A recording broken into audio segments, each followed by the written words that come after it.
So welcome to the email marketing 101. We sort of went through the introduction right now, and then let's see what it is. The next slide. Okay, so I always love to show this slide when I start presenting. As business owners, we always multitasking.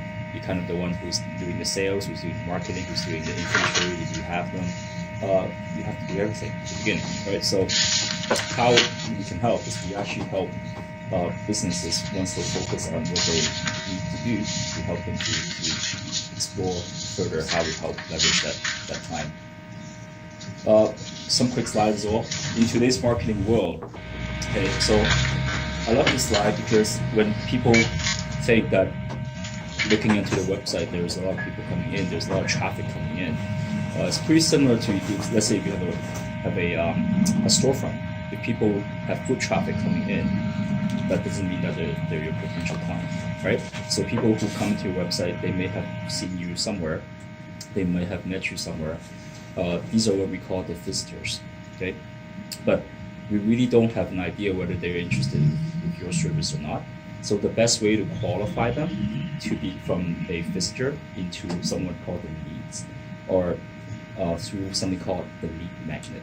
So we want to be able to capture the attention to make sure that these are valid leads. So a lot of times when we start seeing, when we go into a lot of websites, we see, free download, in exchange for an email, for example, or if you like or share something, we can give you access to this or that. So that's something that's called a lead magnet.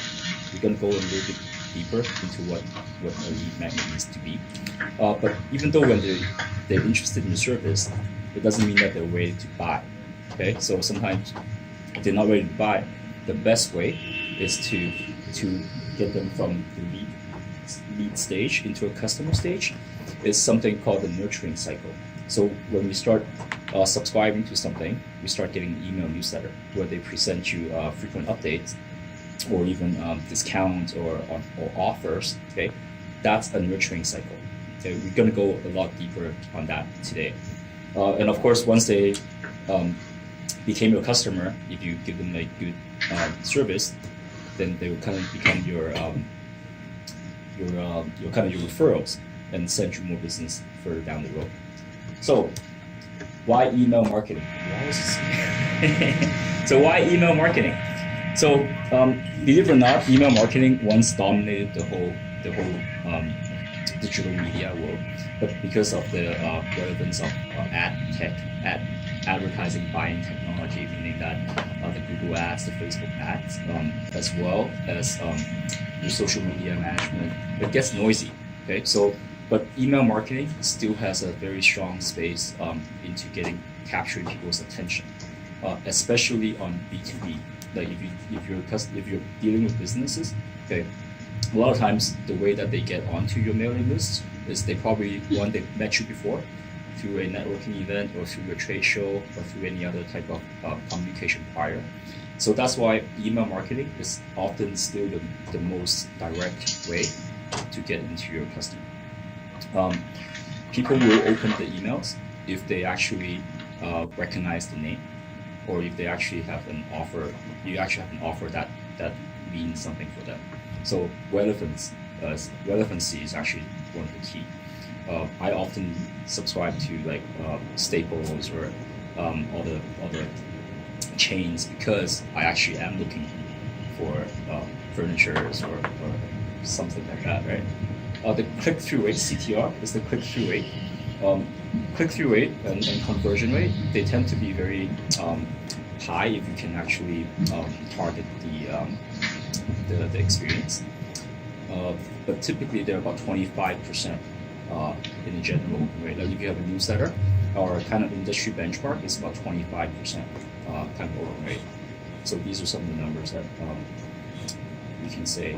For nonprofits, unfortunately, donate, it's a word that kind of reduced the open rate by the study. So try to do something a little bit different. So that's what I've had in terms of stats. But I want to talk about the legal issues first. CASL, Canadian Anti-Spam Law, it's a big topic a couple of years ago. So right now it's in the legislation now. There's a difference between the implied and express consent. So basically, if you have done business with a certain individual, you have 2 years that you can communicate with them, right? Or if you belong to a club member, then they kind of have a implied consent that you can send an email, as long as you all belong to the same club.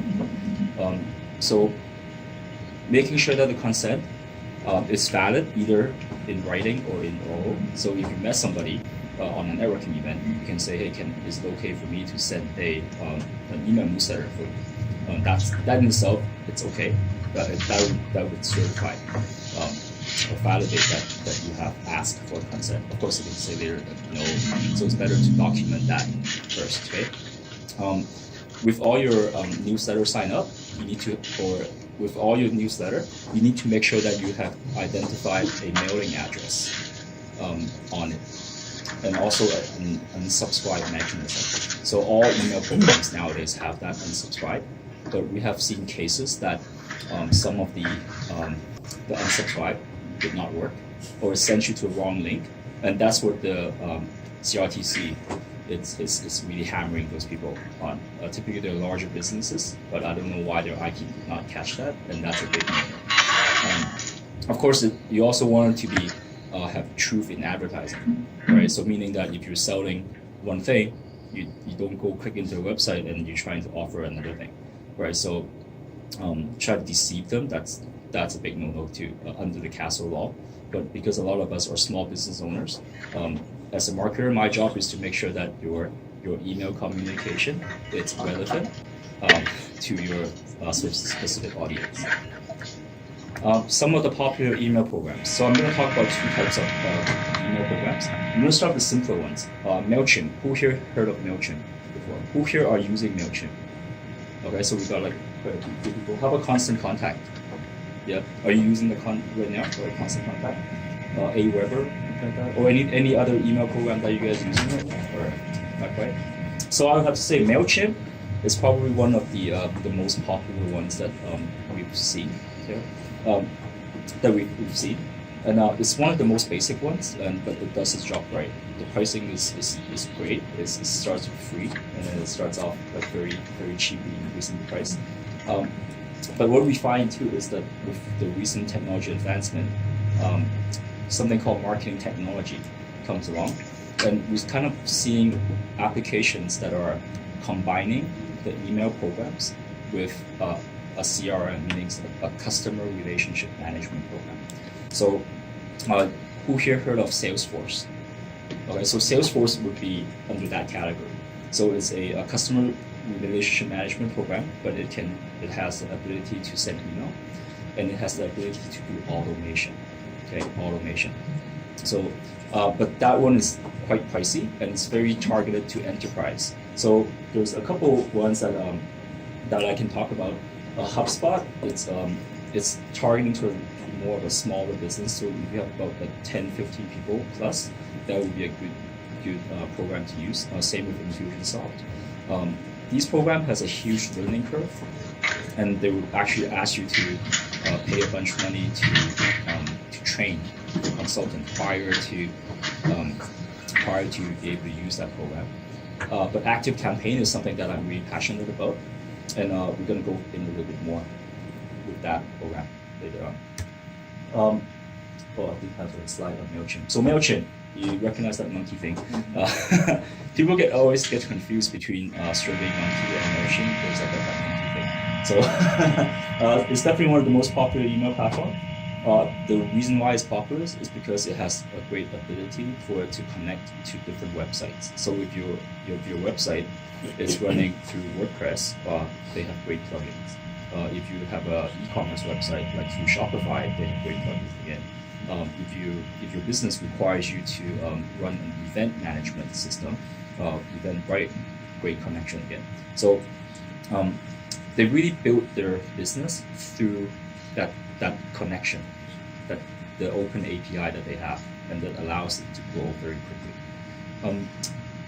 But the problem that I'm seeing though is that they're very basic in terms of their automation. And I'll tell you what it is, what an automation is later on as well, and you recognize how fun it can be.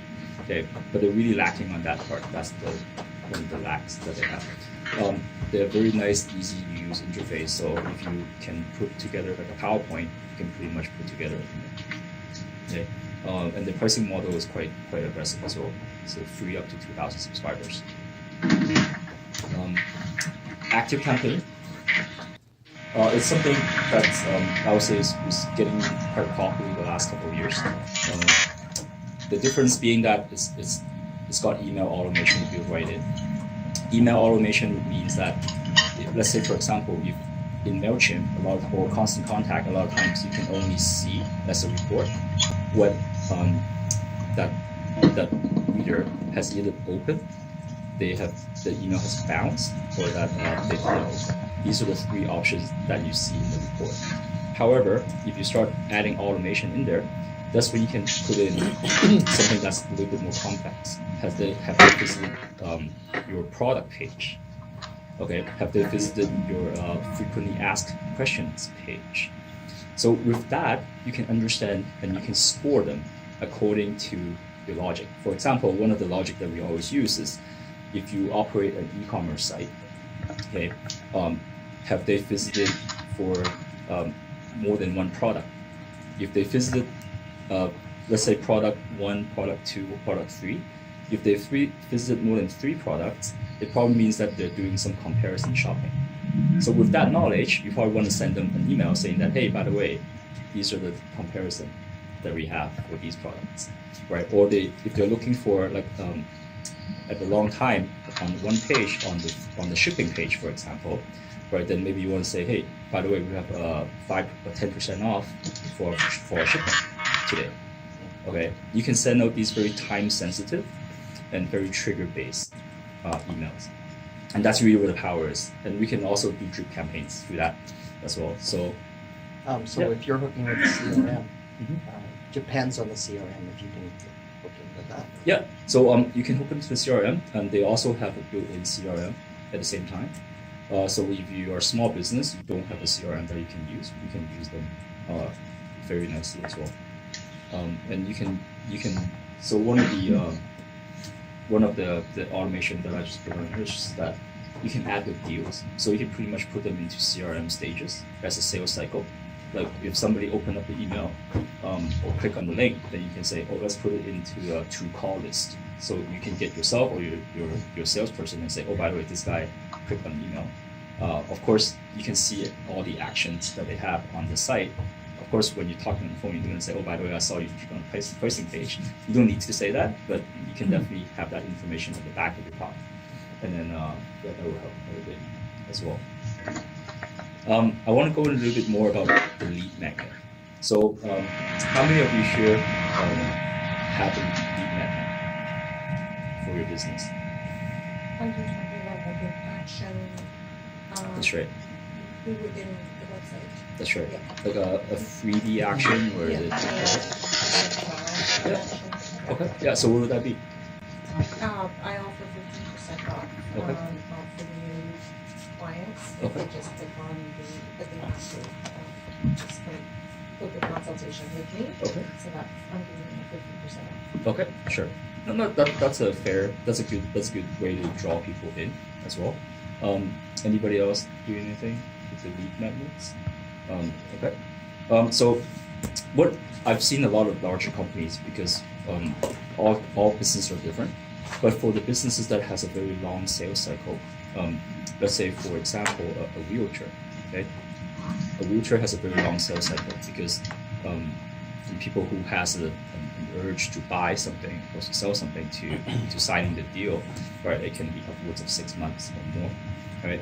So for them, the lead cycle, the lead magnet would be a lot of times you've probably seen how much is your home worth, right? So that would be a lead magnet, or a sales report on a certain neighborhood, right? So if you're looking to buy in a certain neighborhood, you probably want to think about what you can offer as something that's free, and so that when they're not ready to buy, they can at least browse around and you can keep in contact with them, right? So the whole idea about lead magnet, we listed a couple of things. being relevant, it solves a specific problem, action-oriented, and offers a high perceived value. But at the end of the day, you have to ask one question, right? Is that is this something that my target audience want? That really is the one question that you need to ask, right? So for us, one of the lead magnets, it's actually a video series that we do. So I often provide like a YouTube education series. So when they come into the website, I have nothing to offer them except I'll say, hey, by the way, why don't you sign up to an email? I'll send you the link to the email series. Right, so that's something that's of value for my potential client, and yet I don't need to service them too much. All right. So here's a list of a funnel. How many of you are familiar with the concept of funnel, of a sales funnel? Yeah, we've got a couple. So in terms of sales funnels, we really separate into the top, middle, and bottom. So think of it like this: the people who come into your website, these are the top of the funnel. These are the people who are interested, but they're not necessarily ready to buy, right? But they're just visiting, just checking you out. The middle of the funnel are people who know of what your service are, but again, sorry, these are the ones that are not ready to buy. The bottom of the funnel are the ones that are ready to buy, and they just need like an action. Okay, so we actually have different kind of examples that we can send to people in terms of email at different stages of the funnel. So at the top of the funnel, so this is where people found you either on an advertisement or on a networking event. Okay, some of the things that you want to send probably educational articles, introductory videos. Like for example, if you have a very complex kind of offering, a video often does a very good job of telling people what you do. A checklist is a good one, especially for my type of industry. Like what is your checklist for doing marketing, that kind of thing. So a video marketing checklist or worksheets. So for financials people in the house, I think worksheets is a great top of the funnel kind of thing. Yeah. I have one quick question about the top of funnel. Yeah. The second one is introductory videos, right? Yeah. Is that better than some introductory pictures? Video is something that's a little bit that you can use animation to describe. Yeah. It's definitely better than just a graphic. Just It's definitely better than just a graphic, but again, this is the best out of the 5. I cannot say that. It really depends on your personal style, your company, and what your offerings are. So that's why you didn't put graphics on the top of the funnel. Yeah, I would say that because of that added animation or the fact that you can convey your image into a video. I think that just beats graphic that much more. I think so. We have a website with no animation, no video. Yeah. You know, I know that like a lot of in my industry, a lot of people like BMO or Manulife, and some of those have great videos on certain concepts. They would love it if I shared that on my page because it's promoting their brand, right? Yeah, but for sure. It's also information. Yeah, for sure.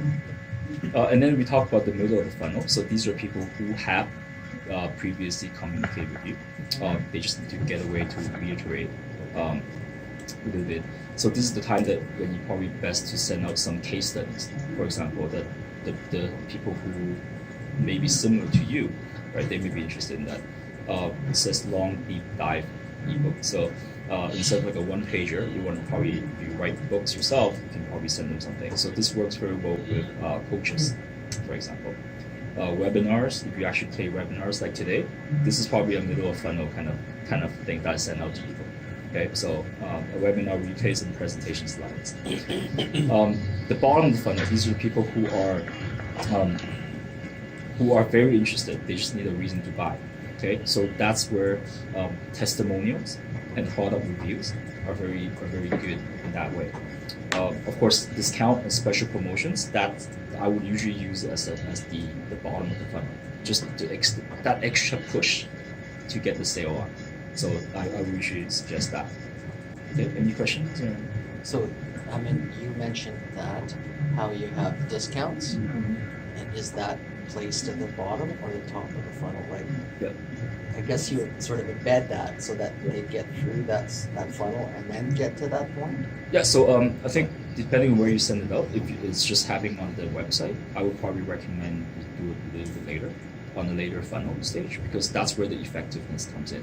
When you just offer everybody 15%, it doesn't give that much value for people. Whereas if you actually nurture them enough, you talk to them, pamper them a little bit, and then you say, oh, by the way, we're running at 15%, I'm pretty sure you get better feedback, better response rate in that respect. Yeah. Will this be available after this? Yeah. So I'm recording this as a presentation, as an audio slide. I'm going to put it in the slide as well. So yeah, I'm going to put it as in the link. And the slide deck is also available? Yeah, I'm going to put it as that's a good. video link. So I'm going that's to good. compile it as a video and put it on my channel. All right. This is the meat of it. So, so think about it. This is one of the sample email conversion funnels. So pretend that we're running a class, an online class of whatever you're teaching, your expertise. For example, we want to teach people how to write better stories or copywriting, right? So imagine this is a course. So some of the automation that we think about is that when people get to know that you do something, I'm going to use James for example. Let's say you're going to attend a course, an online course of how to write better for your website. Okay, so this course, your end goal is to have them sign up. Okay, is to have them sign up. Okay, I'm still at the point. Is to have them sign up for the course. So you probably want to send them something. The first one you say, oh, what are some of the course about, and what are some of the benefits about? Okay, and often these people who sign up, they may not open it the first time. If they do, that's good. That's the end of the sales funnel, and you've already sold the business. And it's quite rare that it happens like that. And that's why you're starting to see follow-up emails. So if they don't sign up, of course, so we also want to wait for a day or two, or to send another email. And the next day is going to be, let's have a sneak peek inside the course with something that they can use right now. Okay, so it's trying to add value into that email. So at the same time, you're building your reputation, you're building your credential to these potential clients. Right? And if they still don't sign up, you say, okay, let's send some testimonials. Maybe they're looking for some social kind of validation that they're looking for. Maybe they want to hear from people who are similar to them. Right, so testimonials is something that's very good to send to people on the later stage. Again, if they don't sign up, day 7, send out something that's more emotional, that can evoke the fear of missing out. So yeah, the feeling of the fear of missing out is actually a very strong emotion. But anyhow, so this is a very, very general example. It may or may not work for you. There's so many more different funnels that you can set up. And this is just a way that you can start thinking and structuring your emails. Don't just think of email as a one-time shot, but think of it as a relationship building, nurturing kind of process. Okay? I can share an example if you like. Yeah, sure. We set it up for the business center here. So people are searching for virtual office plans. That's what we provide, virtual office plans for clients. It really is a price comparable game. So there are 10, 15, 20 other people doing it. So they're coming on, and what I do is our lead magnet is the virtual office comparison guide. So they're like, that might be interesting. I'd like to compare you guys to someone else. So they enter the email address, download the guide, and then I start off a sequence of 3 emails. First one is, thanks for downloading the guide. This is what else we do. This is a bit about us. Second email is, are you ready for your virtual office? Do you have any questions? And then I have another bit of information. Oh, these are 5 things you should know about virtual offices. And then you keep going down. So we set that up a while ago, but just to give you an idea of another example, if that makes sense. So. No, that's good. You have to convert me. There you go. There's a And testimonial. Yeah. there you go. There you go. Yeah. Right. Yeah, and I'm part of the funnel too because you say, hey, if you're not sure, come in for a lunch and learn, see how the community is like, right? So definitely you can use that as well. So some tips and tricks for you guys. One of the key is to segment your list. So I want to use the example for real estate agent as well. I know there isn't any in the room right now, but for example, if people who have bought a house versus people who hasn't, right? You need to be able to segment because the conversation, the verbiage is very different. It's very different, right? Same with people who are looking to buy versus people who are looking to sell, right? So making sure that your CRM and your customer relationship management program has that information and have the ability to pass it along is actually quite important. A lot of business owners start off sending out your monthly newsletter. It works, but it often is the reason why they tell me the email is not working, right? Because it's too general. It's the purpose of a newsletter was just to say that, oh, I'm still in business, and this is what I'm doing, this is what I'm reading. Okay, it means nothing for a lot of people. But whereas if you can segment and target your message, that helps quite a bit. A lot of the email programs nowadays has the ability to use personalization, meaning that yes, you can say, oh, dear Mr. Humphrey Inc., that kind of thing. Your first name as a personalization, that's pretty much the basic now. But if you can make it a little bit more relevant, for example, in your CRM, if you have a way to segment them into different industries, right? Or for you guys, if they have donated, if they're a donor or they're not donor, if they're a donor of a certain amount, make sure that you segment them because your ask will be very different. But you don't expect somebody who donated $20,000 to be that $100 donation list, right? So the message is very different. Making sure that it's consistent in terms of the brand, making sure that you read them, testing them is key as well because a lot of times nowadays in Gmail, the email would go right into spam a lot of times. So you want to make sure that your email don't have too much of the salesy, spammy kind of words in there. And I actually have a list of words that are usually trigger a lot of the email programs into going through spam. It's perfectly okay that it goes in the promotional tab within Gmail because people do scan it, people do read it. It's not as direct, and it's perfectly fine for being it on there. Making sure that you track your performance.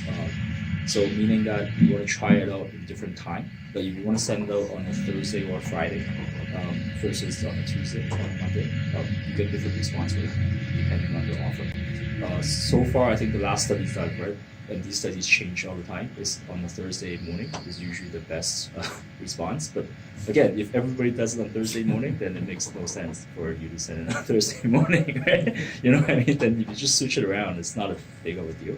But typically, morning, if you send it out in the morning, it's better than in the afternoon because people get a chance to catch up with the email. And don't forget your mobile devices because people do read your email on mobile devices. And that's one of the issues that I have with a lot of the older email programs, like the constant contacts, because they're not very mobile responsive. I click on the email, I have to keep scrolling. I was like, I don't even know if I want to read it. And that's why it's quite important to keep your technology updated on that front. Any question so far? Okay. That's pretty much it. Why choose Juuga? So we've been in the web marketing business for the last 6 years now, since 2012. So I personally, I've worked for a travel startup before, and I also worked for like a large tech company. So the range is actually quite large, quite big. But my goal is always to help business get to the next level. I myself am certified in Google Analytics and Google AdWords. Google Ads now. They just changed the branding. So, in fact, this is the third kind of a workshop that we've done, and the previous two were with Google Analytics and Google Ads. So if you're interested in that, let me know as well. I can send you a previous link as well. I am also a certified consultant for ActiveCampaign, and that's kind of the reason why I'm into this as well. So far we manage about 20K per month for our clients. The action that we have something called, so the information here is actually quite general, but something that we do is that we run something called a jam session, Juuga Actionable Marketing. So where we go deep dive into the business and start understanding from your business data and give you a more tailor-made strategy and plans, and just making sure that you're aligned, that whatever your marketing action is aligned with your marketing goal, okay? And helping you to just realign the marketing goal with your own team members as well. We can do this in person or remotely.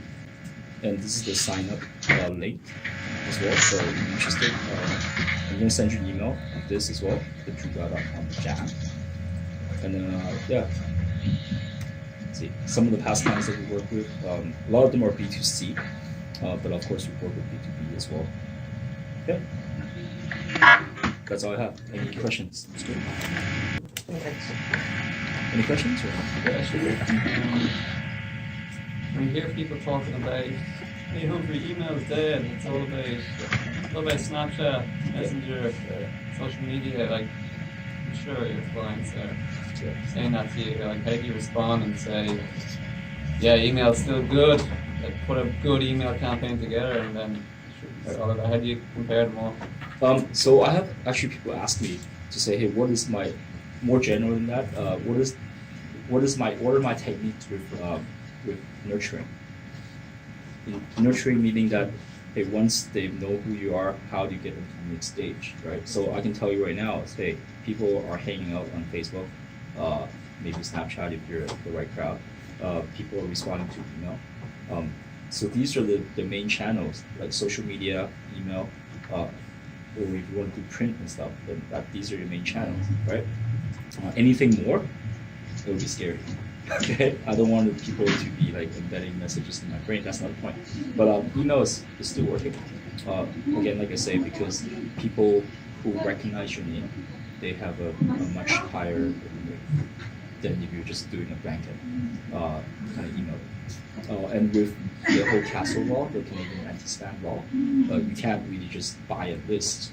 You're not legally be able to buy a list and just pass it out, right? So you have to start building your list more strategically, and that's also why and where I find having an email campaign, email nurturing system, it's advantageous over Facebook or social media.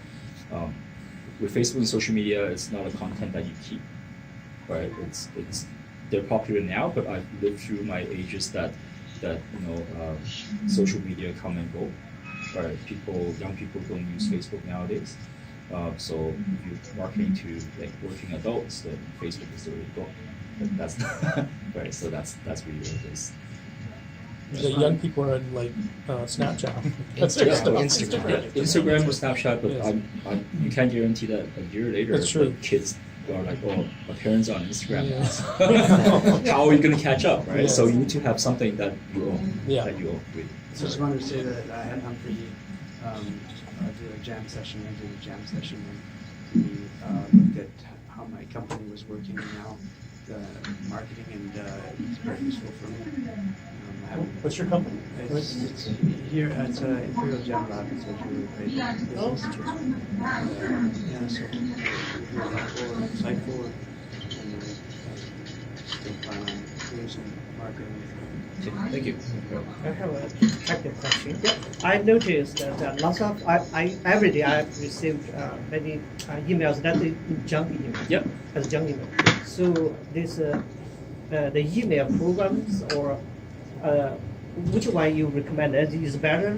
That means prevent the email sent out to the customers or potential customers from into the junk email, but that into the inbox.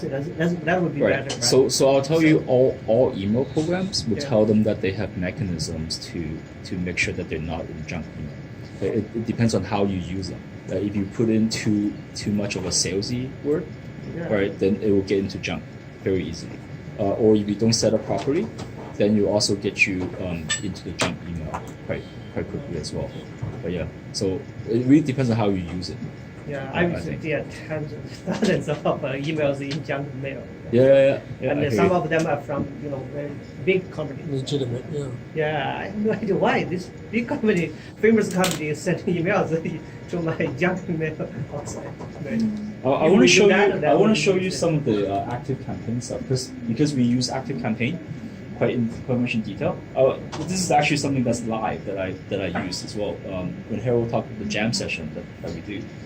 So this is actually a deal that we check.